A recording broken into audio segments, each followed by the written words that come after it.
Est-ce que vous savez qu'il est possible qu'après votre formation, vos diplômes ne vous servent à rien?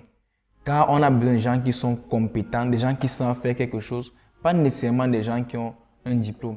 Et ce n'est pas parce que tu as obtenu un diplôme en droit que tu vas nécessairement être avocat.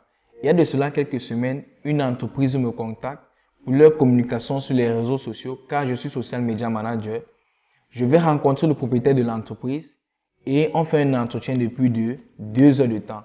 Et durant cet entretien, il me pose des questions du genre: qu'est-ce que vous pouvez faire pour mon entreprise? Comment est-ce que vous allez faire? Quelles sont les stratégies que vous allez employer? Après, il me fait visiter son entreprise et il me demande quel sera votre plan d'action. Donnez-moi votre plan d'action. C'est-à-dire, on fait un entretien de plus de 2 heures de temps et il ne m'a même pas posé la question du genre: quel est le diplôme que vous avez obtenu? Comment est-ce que vous êtes formé? Où vous êtes formé? Dans quelle école vous êtes formé? Est-ce que vous êtes formé dans le tas? Est-ce que vous êtes formé en autodidacte? Car ça ne lui sert à rien. Il n'a rien à foutre avec cela. Ce qui l'intéresse, c'est son argent.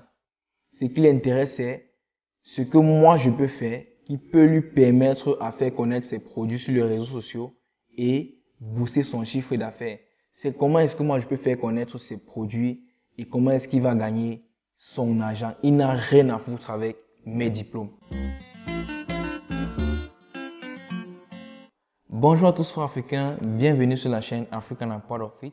Cette chaîne on parle d'entrepreneuriat en Afrique car je crois que c'est en entreprenant que l'Afrique va se développer. L'un des buts de la chaîne, c'est d'amener les frères africains à entreprendre. Alors si toi tu es intéressé par cette thématique, je t'invite à faire 3 choses. La première des choses, abonne-toi, clique sur la cloche de notification pour ne rater aucune prochaine vidéo.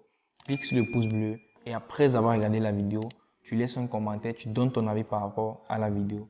Et je crois qu'en commentant, tu peux apprendre quelque chose de moi et moi aussi je peux apprendre quelque chose de toi. Alors s'il y a un e-book qui vous intéresse, mettez juste le nom de l'e-book en commentaire. Ça peut être sur le développement personnel ou sur l'entrepreneuriat ou sur le marketing. Je sais pas trop, mettez juste le nom de l'e-book en commentaire. Je vais vous l'offrir gratuitement car j'ai toute une bibliothèque d'e-book. Alors aujourd'hui, je veux que vous compreniez l'importance des petites formations, que ce soit en présentiel ou en autodidacte. Vous savez, généralement chez nous en Afrique, les gens quand ils étudient par exemple le droit à l'école, pour eux c'est qu'ils doivent travailler dans un cabinet d'avocat plus tard ou être avocat. Donc ils ne veulent plus faire d'autres formations, ils se limitent juste à ce qu'on leur donne à l'école, à leur formation académique. Et c'est comme ça que dès qu'ils finissent l'école, ils ne trouvent pas nécessairement le travail. Ils attendent le jour qu'ils vont trouver le travail dans un cabinet d'avocat et ils ne trouvent pas nécessairement ce travail et c'est comme ça que le chômage commence. Alors qu'est-ce qu'il faut faire pour éviter cela? Il faut se former, il faut apprendre des choses pratiques. Il ne faut pas se limiter à ce qu'on fait à l'école. Je dis tout le temps, ce n'est pas parce que tu as étudié en droit que tu vas nécessairement être avocat ou patate lol. Même si tu ne veux pas entreprendre, il faut te former, il faut apprendre quelque chose en dehors de ce qu'on donne à l'école. Pour ceux qui ne connaissent pas, moi je suis étudiant en météorologie, mais j'ai déjà appris le montage vidéo, l'infographie, le community management, j'apprends le marketing, le copywriting. Tout ça pourquoi? Parce qu'il faut tout faire pour s'en sortir, surtout quand on est en Afrique. Si tu ne fais pas comme ça quand tu es en Afrique, après ta formation, après tes études, tu vas crier au chômage, tu vas te plaindre. D'Alibaba. Il a dit: je ne recrute surtout pas des gens qui ont 18 ou 19 sur 20. Vous savez pourquoi? Parce qu'ils n'ont rien fait à côté. Pour avoir 18 ou 19 sur 20, ça veut dire que toute votre vie ça a été l'école. Et moi chez Alibaba, des mecs comme ça, je n'en veux pas. Ce qui fait que j'ai créé Alibaba, ce qui fait que moi je suis président fondateur d'Alibaba, homme le plus riche de Chine, c'est parce que j'avais 11. Et que sur le temps qui fait la différence entre 11 et 19, j'ai fait autre chose. Dis-moi un peu dans les commentaires si toi tu es étudiant et que tu penses seulement à faire un boulot après tes études et si après tes études tu ne trouves pas nécessairement le boulot et que tu n'es pas dans une famille aisée, est-ce que tu vas te lever le matin pour demander l'argent des beignets à tes parents en attendant que tu trouves le boulot pour te gérer? Je crois pas. Donc il est très important d'apprendre quelque chose en dehors de ce qu'on fait à l'école, de ne pas du tout se limiter à ce qu'on fait à l'école. Ça peut être l'infographie, ça peut être le montage vidéo, ça peut être l'e-commerce, ça peut être le marketing digital, ça peut être le copywriting. Il y a un tas de trucs que tu peux apprendre et faire étant chez toi juste avec ton smartphone ou avec ton ordinateur portable. Pour identifier certaines opportunités, même l'élément fondamental, c'est c'est la formation, il faut être préparé. Alors avant de continuer, je vais vous raconter une petite histoire. Alors c'est l'histoire de mon formateur en social media manager. Il a étudié en France, il a obtenu un diplôme d'ingénieur en géotechnique et après il est rentré dans son pays, l'Algérie. Et quand il arrive dans son pays, il chôme, il ne trouve pas du tout le travail.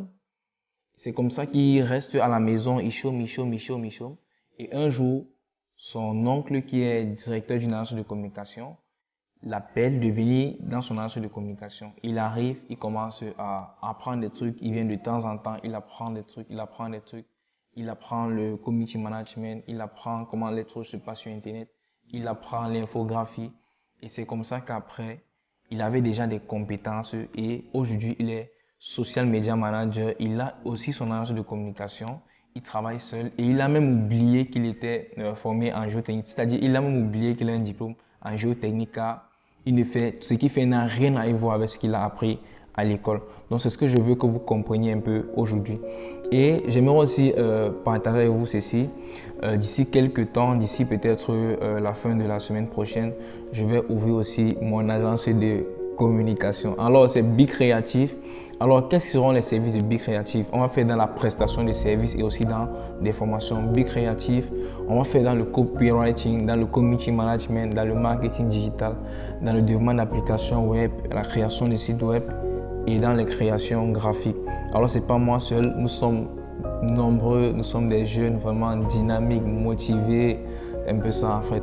Et on va pas se limiter à cela. On va aussi aider d'autres personnes. On va aussi former des gens dans ces domaines-là. Et j'ai même oublié de vous dire que dans l'avenir, plusieurs personnes vont perdre leur boulot à cause de l'intelligence artificielle. C'est-à-dire que certaines tâches seront remplacées par des robots et des machines. Donc, il est très important d'être pluridisciplinaire, d'apprendre plusieurs choses. Maintenant, vous pouvez apprendre des choses que vous pouvez monétiser. Je m'appelle Ismaël Badjam, je suis votre frère africain et je vous aime beaucoup. À très bientôt pour une prochaine vidéo et rendez-vous à l'apogée.